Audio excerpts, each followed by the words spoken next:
Visakha north వేదికగా జగన్ సర్కార్పై నిప్పులు చెరిగారు TDP యువనేత నారా లోకేష్. జగన్ సర్కార్లో అన్ని వర్గాల ప్రజలు తీవ్ర అన్యాయానికి గురవుతున్నారని మండిపడ్డారు. శంఖారావం యాత్రలో భాగంగా నిర్వహించిన సభలో మాట్లాడారు. వైసీపీ పాలనా తీరును తప్పుపట్టారు.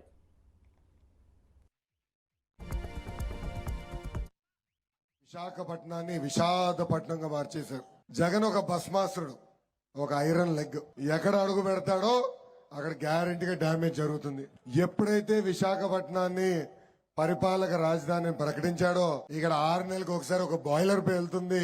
ఏకంగా 35 సంవత్సరాల క్రితం పెట్టిన ఎల్జీ పాలిమర్ సంస్థలో గ్యాస్ లీక్ అయిందంటే ఈ భస్మాసురుడిని, ఈ ఐరన్ లెగ్ ని విశాఖపట్నం నుంచి ఎంత దూరం పెడితే అది మనకు మంచిదని ప్రజలందరూ ఒక్కసారి గమనించాలి. విశాఖపట్నంలో రోజుకొక కిడ్నాప్, రోజుకొక మర్డర్, రోజుకొక భూ కబ్జా జరుగుతుంది.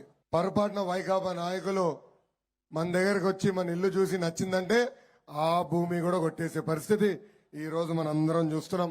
జగన్ పదే పదే సిద్ధం అంటున్నాడు. నిన్న కూడా సిద్ధం అంటూ గంతులేస్తూ రాప్తాడుకి వెళ్ళాడు. కానీ అక్కడున్న వైకాపా కార్యకర్తల నాయకులు మేము సిద్ధంగా లేవని చెప్పారు. కానీ మీరు ఆ సభ చూస్తే ఆయన ఒక గంట సేపు 100 సార్లు చంద్రబాబు నాయుడు గారి పేరు చెప్పి జపం చేసుకున్నాడు.